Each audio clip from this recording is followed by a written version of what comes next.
writing prompts is essential when working with generative AI. In this episode, we will go over how to structure prompts and how you can get high-quality results using the image generator. The text node and the image node serve entirely different functions, generating text and generating images respectively. But here's where they come together. To start, let's take a look at the simplest way to turn words into visuals using a source node.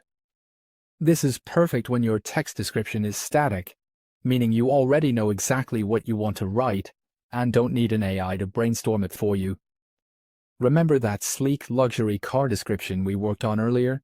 I can simply click into this source node and paste that exact text description directly into the box.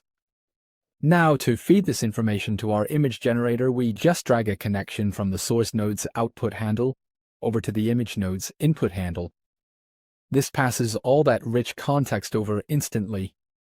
From there, you can use the image node's prompt box to specify a final art style, like rendering that car in a high-end driveway with lush green palm trees, and hit generate, and there we go. As you can see, the model took that static text description, applied our style, and generated a flawless visual right on the canvas. It's incredibly straightforward. But what if we didn't have a pre-written description to begin with? No worries at all. We can actually do this dynamically.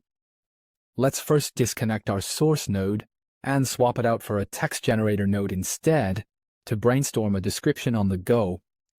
Now we just wire the text generator's output handle into our image node. We'll type a quick prompt into the text node to let the AI write a description for us, and then hit run on the text node. This dynamically generates a brand new, highly descriptive prompt right on your canvas and pipes it directly into your image node for a completely unique visual. Look at that, a completely fresh generation, with the AI handling both the writing and the visuals simultaneously. It completely changes how you prototype ideas. Now, whichever method you choose to feed your image node, you still keep total control over your final output. As we discussed in the last video, you can easily tweak your aspect ratio and resolution to fit your project right here in the configuration panel. You can also switch your image generation models if you need a specific feature.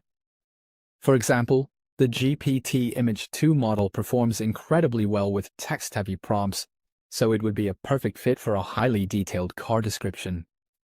Or you can choose Nano Banana Pro if you're looking for absolute peak realism. In the next episode, we'll take this further and unlock new ways to expand and reuse what you've already created. See you there.